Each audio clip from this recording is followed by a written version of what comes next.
Hey, y'all, Tim Miller from the Bulwark here. Just got off with Katy Tur, as well as some other panelists, including Senator Heidi Heitkamp, former senator. Love her. Need to get her back on the pod here soon. And we went over just a huge gambit of issues, from the kind of authoritarian creep that we're seeing from this administration, the campaign of retribution, to we reflected again. I'm happy that Katie brought this back up, because I did a video about it on Friday, but sometimes you forget things. How weird it was when Trump took the photo of him and Putin and showed it around like it was this big thing of pride with the head of FIFA. And I'd either forgotten or missed that, like, he spent a lot of time rummaging around for it. Anyway, you'll see the full video here in the clip, and it's some weird shit. And then we do a little Gavin talk at the end. Katie loves the Voldemort post, wishing Stephen Miller a happy birthday with a smiling Voldemort. So kudos to the Newsom team for tickling Katie's funny bone on that one. And much more. So stick around. Enjoy all that. Subscribe to the feed right here. We've got a bunch coming here on the Bulwark YouTube feed. And we'll be seeing y'all soon. Let's play the moment this morning from Donald Trump asked about Chris Christie and asked about whether he's actually going to investigate him, as he intimated over the weekend. Here's what he said. Chris is a slob. Everybody knows it. I know Chris better than anybody in the room. I always felt he was guilty. But what he did is he took the George Washington Bridge, which is very serious. He closed down the George Washington Bridge. And you had medical people, you had ambulances caught up. This thing was closed down. And obviously he knew about it. When I listen to Chris speak his hate, I say, oh, what about the George Washington Bridge? Tell me about the George Washington Bridge. He blamed other people, but he knew all about it. So, no, I don't know if they want to look at it. It's not for me. If they want to look at it, they can. You could ask Pam. I think we have other things to do, but I always thought he got away with murder. It's my honor this morning to introduce somebody who is a real standout. He's been my friend for many years. He's been a spectacular governor. He's been just a wonderful person and a wonderful, loyal person.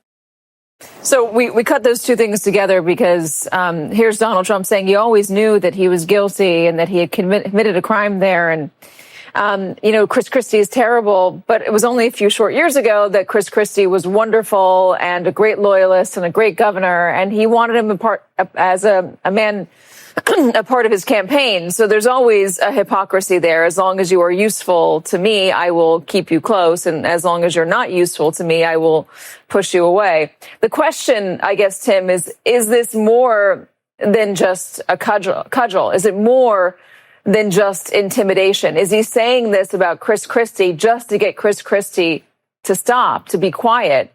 Or is there something there? And can we point to John Bolton as a reason to believe that there is perhaps more to this?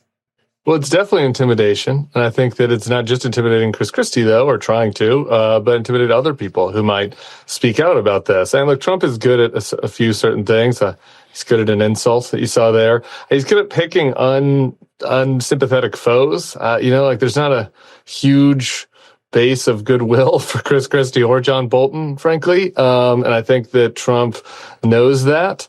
But like the scary part about this is that in both of these cases, like, these are long, unless there's something new about John Bolton, I don't think there's any reason to. I think people assume that this is related to the book investigation from a few years ago. But these are old cases that they're bringing back up just to go after political foes and to send a message to people that they shouldn't speak out against this administration, or they might use, the Justice Department, the federal government, to go after them. And maybe that won't mean an actual indictment, but being investigated, having your house raided while your wife is there in the morning, like, that is punishment in itself. Having to get lawyers, having to defend yourself, that's a punishment in itself. They're doing it purposefully. And I think this goes without saying based on that video you showed, Katie, but just to be explicit about it, there's no imaginable way way, if John Bolton or Chris Christie had stayed in Donald Trump's good graces and supported him in 2024, that their house would be raided in the case of John Bolton, or that Trump would be floating an investigation against them. He's not doing this to Mark Meadows or the other people from Trump 1.0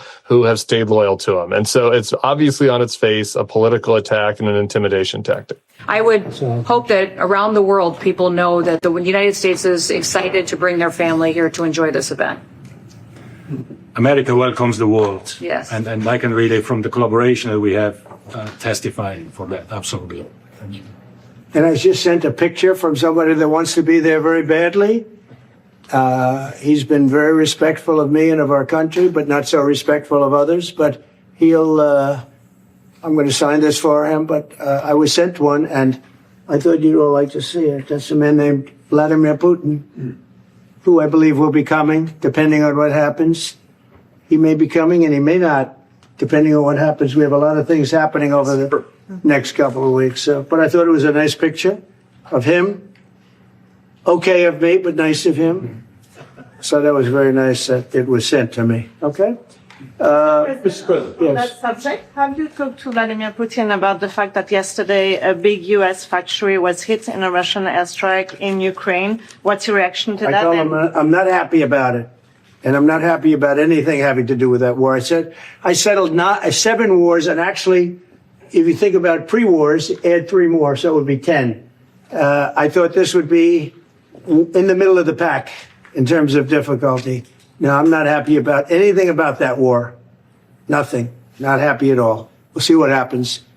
Donald Trump is now having conversations with Vladimir Putin about a ceasefire or a peace deal. And while he is doing that, Vladimir Putin sends missiles into Ukraine, Tim, that hit an American factory in Ukraine. I mean, is that intentionally making Donald Trump look pathetic? I mean, is that the goal, or is it just coincidental that this missile hit? I mean, I know you're not in on the intelligence, but it certainly is. It is, to use a bad pun, striking. Yeah. Well, it's the outcome to make him look pathetic. I don't know whether or not it's the goal. And JD gets asked the same question with Chris Wilker on Meet the Press. And the other thing that's just striking, sorry to extend the pun there, about both of their answers was neither of them really seem mad about it. I mean, you've seen J.D. Vance and Trump be actually upset about things, about affronts to them. You see them pretend to be upset about things. And like in neither case do they express that. You saw them in the Oval Office with Zelensky. You can see what it looks like when they're actually at least performing like they're upset at someone for not saying thank you enough. They don't even do that about Putin. And it's really a preposterous scene there that you had in the Oval Office. You have the FIFA president has to watch all this. Trump is in the hat. I hate to be a pedant about this, but Trump is in a hat that says Trump was right about everything. And then he does, as you mentioned, fish around for that screenshot. And the picture refutes the hat, actually, because, he said that this was going to be resolved on day one and that Putin, he's the apple of Putin's eye. And here we are. He's made no progress. Putin's attacked an American company and they still seem to be more concerned, about domestic offenses and things of that nature than they are about Putin and his invasion of Ukraine. It is just strange. There for an event about the World Cup, an appearance about the World Cup, to be fishing around in that desk for a still photo of him and Vladimir Putin, and then for the head of FIFA to have to sit there and nod his head as Donald Trump calls Vladimir Putin such a great guy. It was really interesting. Governor Gavin Newsom has new merch, and you might need to do a double take to make sure you're not seeing something else. Quote, Newsom was right about everything on a red cap. Quote, Trump is not hot on a tank top. And a Bible, which Newsom claims has already sold out. It's certainly amusing, but are people buying the message or just the merch? Is California kryptonite for the broad electorate? I think it's going to be a tough sell, but I don't know. We're 3 years away. I think doing 2028 hot stove speculation probably has limited value right now. I think what he's doing in the short term makes sense. What he's doing as far as the redistricting fight is obviously smart. It's what Democratic voters are looking for. It's what Democrats should be doing, given that the battle for the House is going to be so important when it comes to oversight of Trump, things of that nature. I think a lot of the stuff he's doing on social media is funny. It's getting attention. People that are less engaged with politics are seeing it. I think that's a good thing. I don't know who would actually wear the hat, so I'm not sure about the execution on it, because it looks a little too much like the Trump hat, and I don't know. You'd have to really look closely. But besides that, I think it's good short term, and who the heck knows what will be working and relevant in 2027. Yeah, he's got the memes and the Twitter or the social media style down.